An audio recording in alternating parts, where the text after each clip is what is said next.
Olá, Felipe, é um prazer estar com vocês aqui. E o jiu-jitsu começou na minha vida em final de 2010, início de 2011. Eu estava numa academia fazendo musculação na cidade de Santa Maria, no Rio Grande do Sul, e eu observei que muitas pessoas se passavam contentes, alegres, motivadas, peitinho estufado, assim, tudo bombado, e iam vestidos de kimono e iam treinar. Eu achei que fosse judô, alguma coisa assim, fiquei curioso e fui assistir. E aí eu fui ver que era jiu-jitsu e eu fiquei encantado. E eu fiquei mais ou menos 1 hora assistindo o treino, e no final do treino o professor, né, veio na minha direção e perguntou o que eu tinha achado. E eu falei, cara, que tinha gostado muito, estava impressionado, e ele me fez uma pergunta desafiadora. Você acha que tem capacidade? Você acha que pode treinar? Que consegue? E eu falei, não sei se eu consigo. E ele me disse uma frase assim, se você acha que não consegue, tudo bem, não precisa nem vir treinar. Mas se você acredita que tu pode, vem que eu te ensino. Aquilo me deu confiança, sabe? E eu falei, cara, vou treinar esse negócio. No outro dia eu já estava lá treinando jiu-jitsu e aí começou toda essa caminhada que eu tenho, já são quase 10 anos. São quase 10 anos que eu estou treinando jiu-jitsu. Você tem uma deficiência, me fala um pouco sobre ela. A deficiência é uma genesia no braço direito, ocasionada pela talidomida. Minha mãe, quando estava grávida, acabou ingerindo alguns medicamentos ou algum medicamento que tinha essa substância. E essa substância acabou causando deficiência no feto e eu nasci com essa genesia, com essa malformação. Nesse caso, o seu não foi o único. Teve outras crianças no Brasil, houve outras Sim, crianças também. a talidomida ela é famosa o caso da talidomida. Na década de 60, final da década de 60 até a década de 80, foi o ápice onde muitas gerações de crianças nasceram com deficiência em função do consumo desse medicamento para enjoos na época. E o seu pai teve um papel fundamental na sua carreira. Me fala um pouco sobre ele. O meu pai ele é um paraquedista do Exército, né, e ele sempre foi muito ligado aos esportes. Então, ele desde cedo ele enxergou que o esporte seria, através do esporte, que eu teria uma inclusão e eu poderia me sentir normal, tão eficiente quanto, e quem sabe um futuro campeão olímpico. E meu pai sempre me motivava através do esporte, me dizendo, Daniel, faz tal esporte porque quem sabe tu vai representar um dia o Brasil, fora do Brasil, tu vai ser um para-atleta ou um para-atleta olímpico, né, e tu vai representar o Brasil, e aquilo me motivava a treinar. E por muitos anos eu tentei no vôlei, tentei na natação, tentei no basquete, eu fazia vários esportes porque eu queria buscar um caminho olímpico para que um dia eu pudesse representar o Brasil. E isso foi culpa do meu pai, foi estímulo do meu pai. Você, quando perdeu ele, teve um impacto grande, sua esposa, inclusive, o incentivou a seguir na carreira, né? Sim, em 2014 eu já treinava jiu-jitsu, né, há algum tempo, já era faixa azul na época, e eu fiquei muito abalado com a morte do meu pai, porque ele era uma referência, né, uma referência inquestionável. Eu tinha ele como um pai, um amigo, um mentor, um ponto de segurança, porque ele fez parte de toda essa construção psicológica, emocional, física que eu tive. Ele foi um pai muito presente mesmo, e ele dedicou parte da vida dele a formar o Daniel uma pessoa normal. Ele nunca permitiu que eu me sentisse um deficiente. Toda vez que em algum momento eu chegava numa circunstância que eu poderia me sentir deficiente, ele estava lá me estimulando, ele estava lá me incentivando, ele estava lá me desafiando a me superar e a ser tão eficiente quanto pessoas normais. E após a morte dele foi um baque muito forte, eu fiquei arrasado. Posso dizer que eu estava beirando uma depressão. E eu gostava muito de jiu-jitsu. E a minha esposa na época falou, pô amor, tu poderia voltar a treinar, de repente competir, fazer alguma coisa do tipo assim que tu gosta, pô, tá tão arrasado, tão para baixo. E aí o meu professor na época também percebeu que eu não estava legal e falou, não Daniel, tu luta bem, tu treina bem, tu impõe um grau de dificuldade para todo mundo aqui, tu é competitivo, tu tem que competir. E eu tomei uma decisão, cara, eu vou competir para honrar a memória do meu pai e para dar essa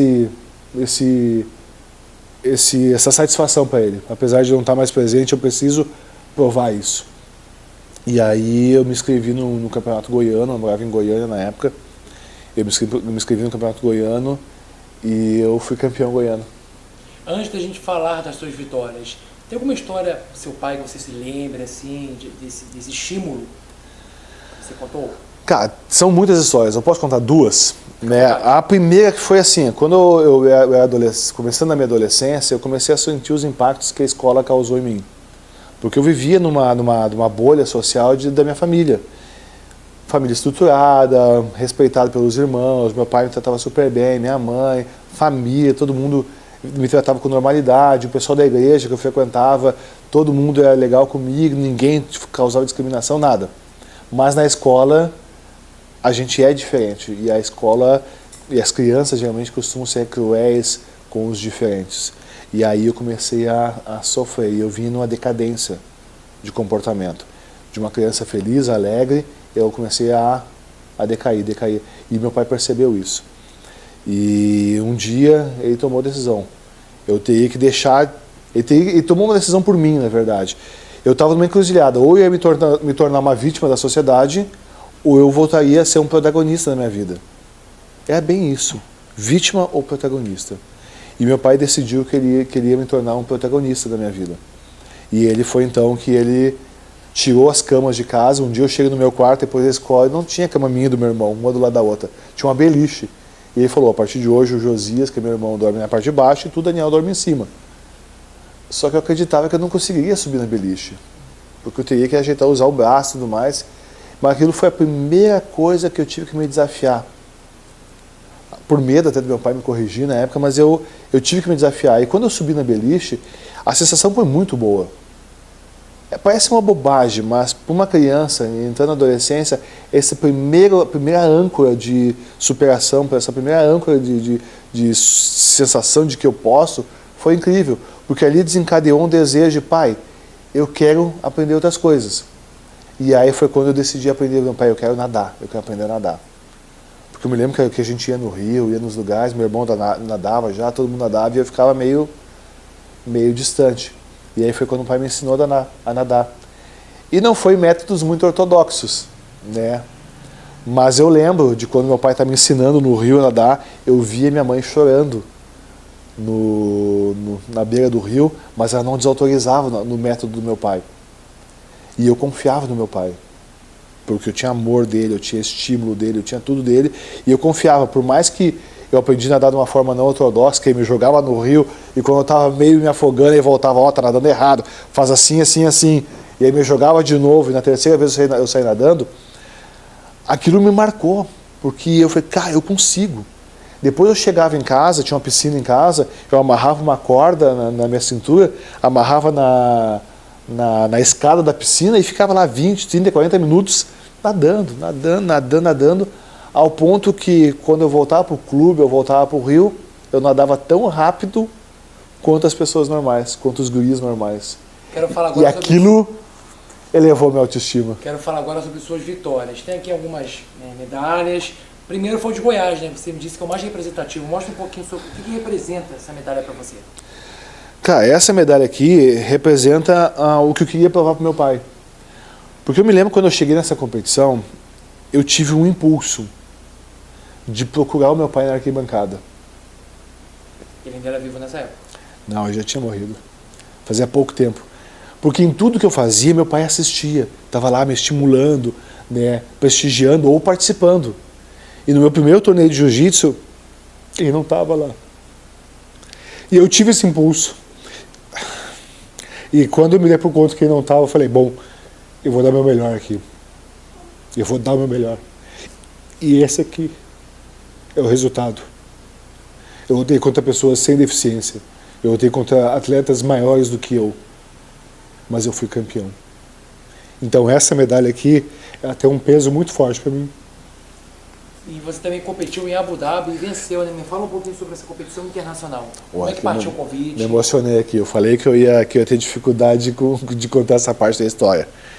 Né? Agora, falando sobre Abu Dhabi, em 2017 surgiu a primeira federação no mundo, que é a UAE-JJF, disposta a criar uma categoria para deficientes físicos. Então, em 2017, eles criaram o primeiro mundial de para-jiu-jitsu. E aí eles convidaram para atletas do mundo todo, do Brasil, da Ásia, Oceania, América do Norte, onde tinha para atletas que eles descobriram que já lutavam jiu-jitsu ou que tinham ganhado alguma competição contra pessoas normais, né, eles foram convidando, dando free pass, e eu fui um dos últimos a ser encontrados. Né? E aí eu me lembro que faltava 2 dias para encerrar as inscrições, quando o pessoal da Federação dos Para-Atletas me ligou, me falou que eu poderia me inscrever, pediu meu passaporte, me inscreveram e me disseram, bom, agora você vai ter que buscar um patrocínio porque não tem mais free pass e você está inscrito, se você quiser estar lá, fazer parte da história, arruma um patrocínio. E faltava 40 dias para a competição. E eu tinha que treinar, baixar um pouco o peso e ainda conseguir patrocínio. Graças a Deus deu tudo certo, eu consegui o patrocinador, eu consegui disputar o primeiro mundial e ser campeão de para-jiu-jitsu do primeiro mundial em Abu Dhabi. E uma segunda vitória também em Abu Dhabi, né? Essa é a primeira, né? E essa aqui é a medalha, a primeira medalha de campeão mundial em Abu Dhabi. Então, fala um pouco sobre a segunda também. Essa aqui é uma medalha muito histórica. Aí, em 2018, surgiu o segundo mundial de para-jiu-jitsu. O primeiro mundial de para-jiu-jitsu tinha sido um sucesso, tinha quase 100 para-atletas do mundo todo lá competindo. E aí teve a segunda edição em 2018 e graças a Deus em 2018 eu fui campeão também. Essa aqui é a medalha de 2018, onde eu pude ser bicampeão mundial em Abu Dhabi. E aí em 2018 veio uma missão. Porque não era mais uma questão de a gente lutar para que a gente fosse campeão, mas é uma questão da gente mostrar para outros deficientes que eles poderiam treinar jiu-jitsu e que o jiu-jitsu é uma arte marcial muito inclusiva e o jiu-jitsu talvez seja o esporte que mais acolhe deficientes. Nós temos 18 classificações funcionais de deficiência, ou seja, 18 tipos de deficiência podem treinar jiu-jitsu e competir dentro dos mundiais, dentro das categorias, dentro dos campeonatos que existem. Então, a partir de 2018 veio uma missão. A missão não é mais lutar por nós mesmos. A missão era lutar para deixar um exemplo, um legado, para que daqui a 5 anos alguém que se tornar deficiente busque no jiu-jitsu uma forma de ter a sua recuperação física, funcional e até emocional.